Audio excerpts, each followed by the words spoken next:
All right, I am going to start off by telling a story. The time I was lost at Disneyland when I was 6 years old. Back in 2006, my dad and I took a father-daughter trip to Disneyland. To be honest, I don't remember much of the trip, but I do remember how it ended. It was late afternoon, and as per tradition, before we went home, we stopped at the Main Street candy shop to buy caramel apples for my mom and brother who we had left at home in San Diego. So while I was mesmerized by the lollipops that were bigger than my face, out of the corner of my eye, I swear to this day, I saw my dad leave the shop. And of course, being the dutiful daughter that I was, I followed him.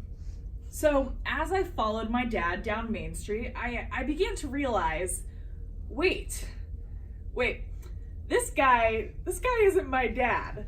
He is far too tall, buff, and handsome to be my dad. Kidding, Daddy, I love you. But here I was in the middle of Disneyland in a sea full of strangers and utterly petrified. I was experiencing one of the most terrifying experiences a child could face.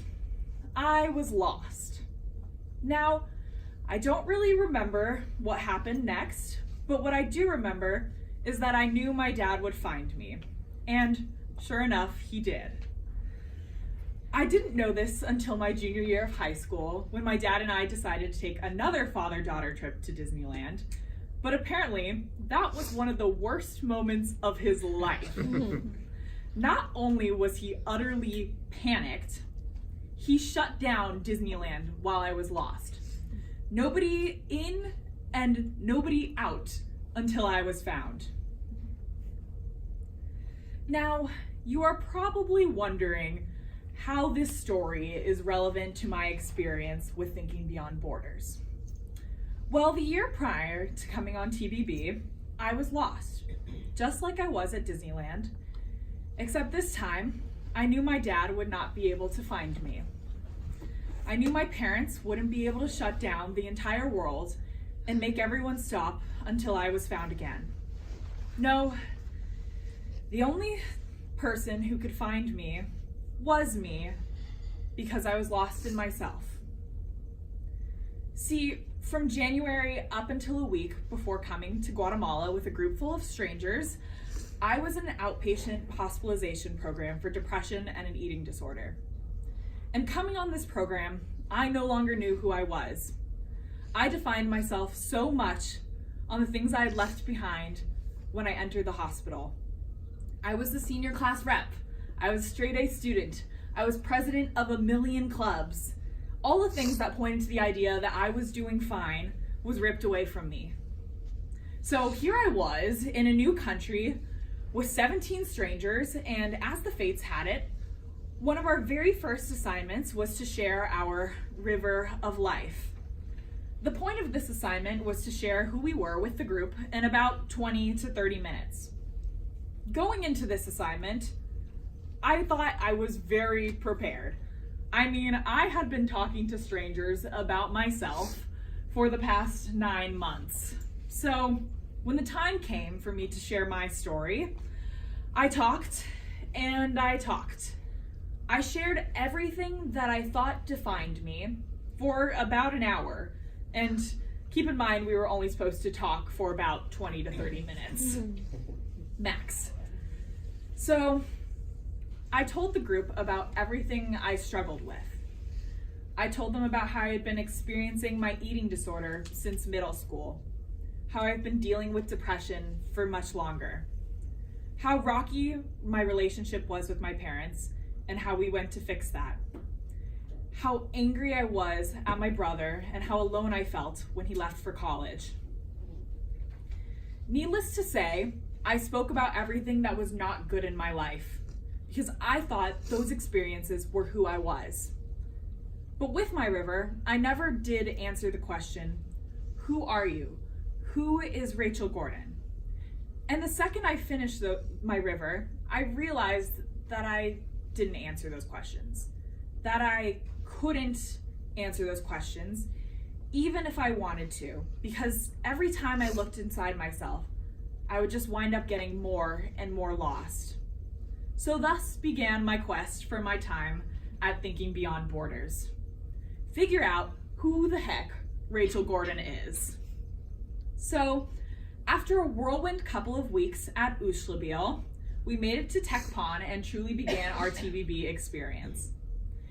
And at that point, I was thinking, okay, everything I said in my river is behind me. It is the time of the new Rachel. And I wish I could say from that point everything was great and easy, but anyone who experiences mental illness or who has a loved one who experiences mental illness knows that healing isn't always on an upward trajectory. And it definitely was not all uphill for me either. TechPon was hard, to say the least. When my host family said I was fat, my eating disorder reaffirmed it. When I was the slowest person walking home every day, I wanted to cry.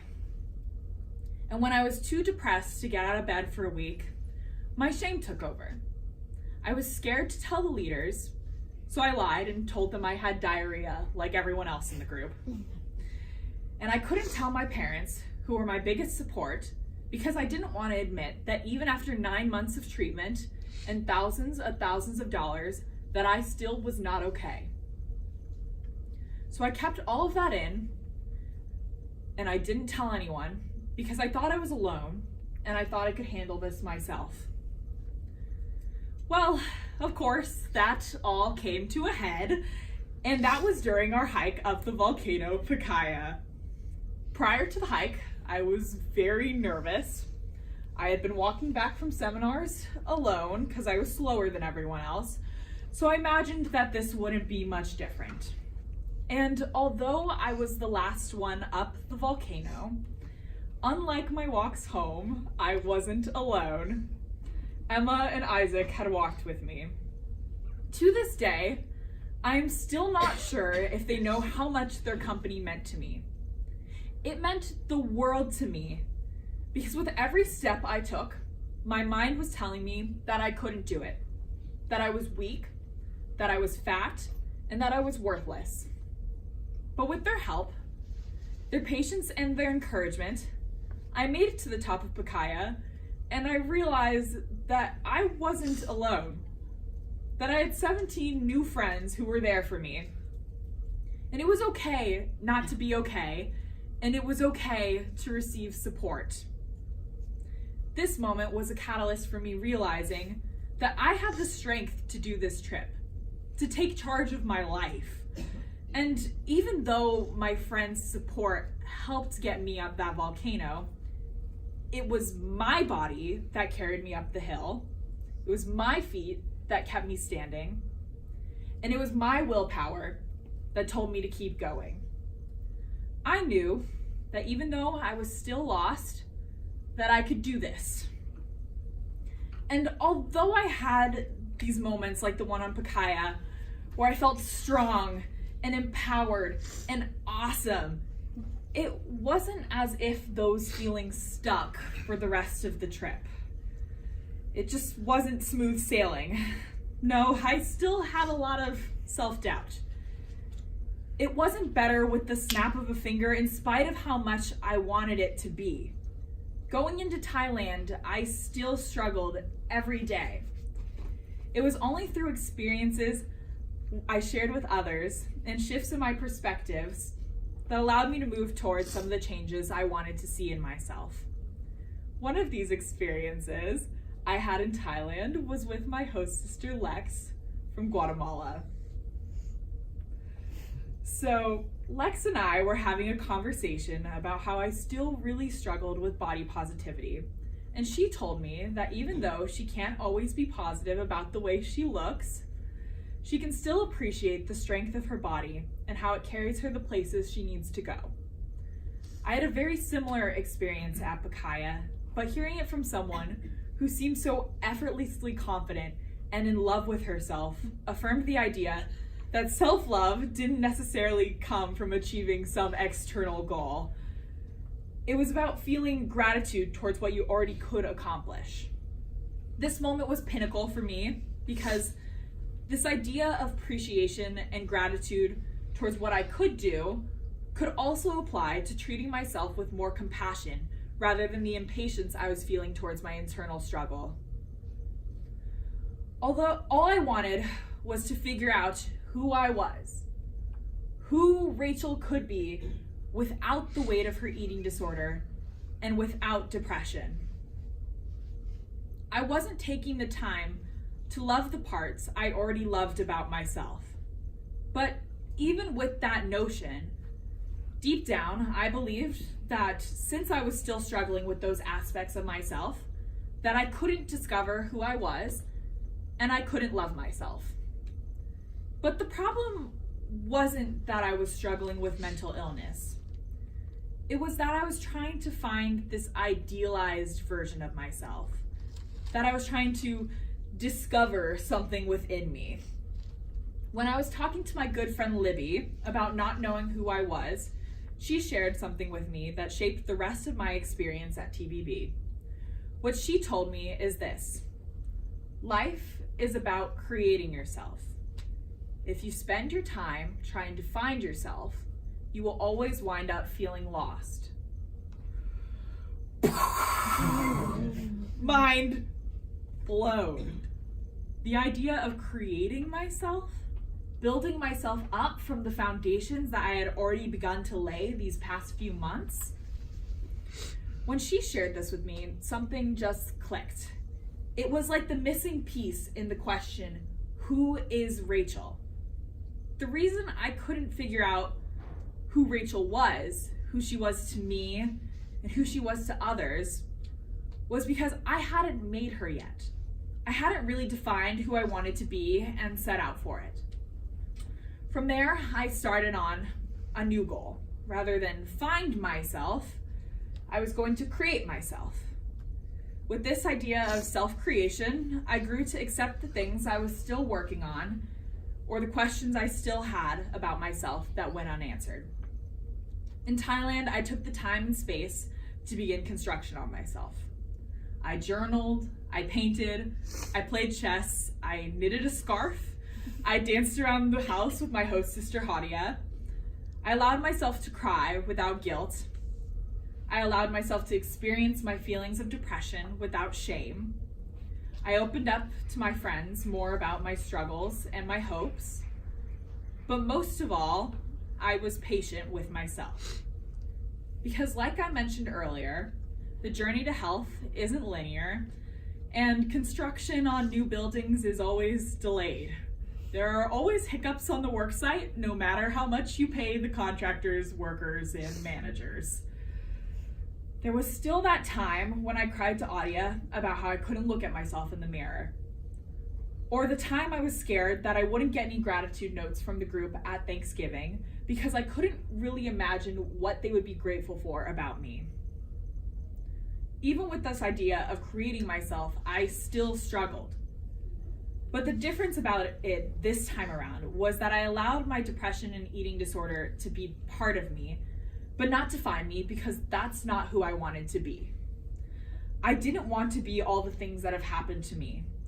I wanted to be so much more than that. I wanted to be strong, and I wanted that strength and security to come from myself. I no longer wanted to look inside myself and feel lost.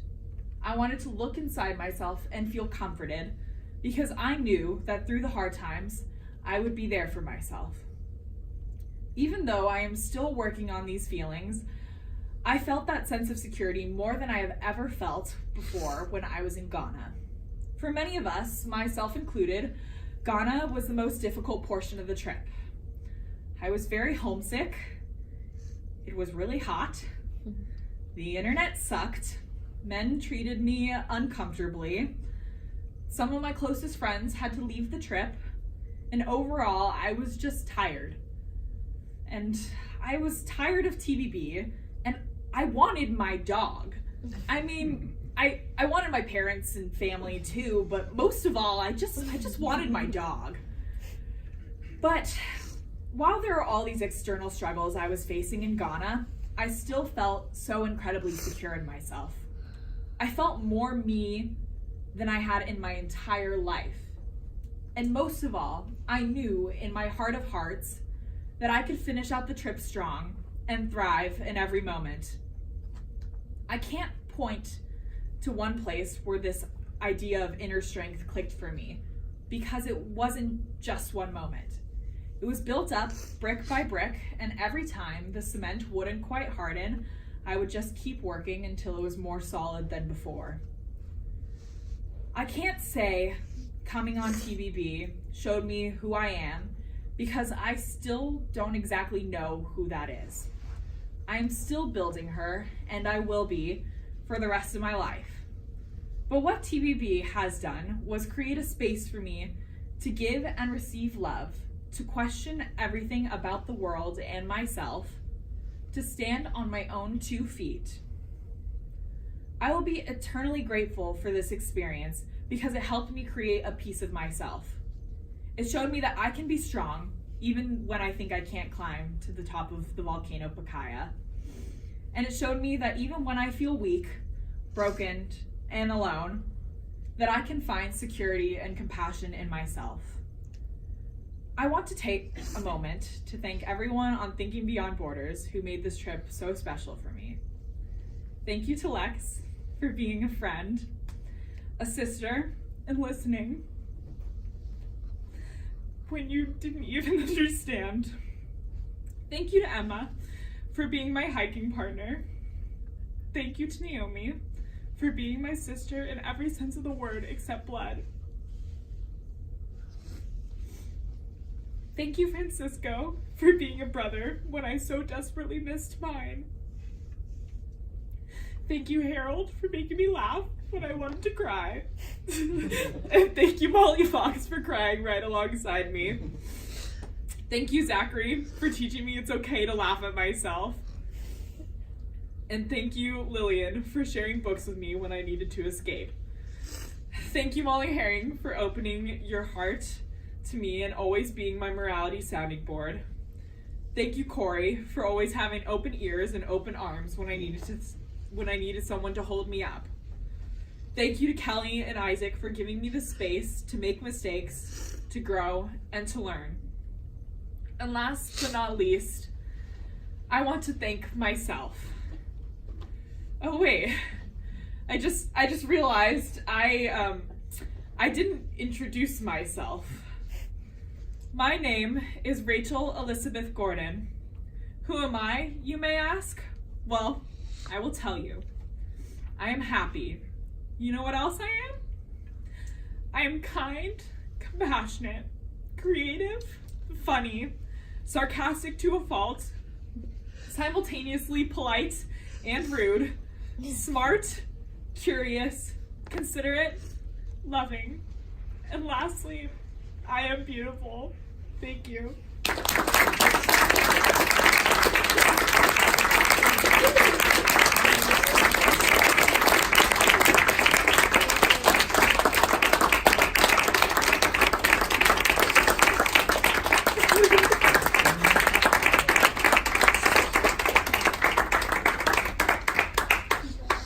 Anyone has any questions or comments for Rachel? Yeah. Stop crying for a second. Yes. I just want to thank you for sharing that story. Really inspirational, and I can tell you're a beautiful, strong young woman. Thank you. Thank you so much. Cool. Ready? Hi, Byron. I just want to welcome you to the Davis family. Great to have another sister. I know that you'll make a great addition because you're a kind, compassionate person. Oh, thank you so much. All right, well. I was just going to say, I thought that was a really courageous and beautiful presentation. Thank you. Thank you for your honesty and for sharing these off with us. Thank you, I really appreciate that. Yeah. Hi. I'm sorry that we met at the very end. That's I okay. would have liked to know you sooner. Oh, thank you. Well, thank you very much. I think next is Emma Hosettler. So, Joy, she's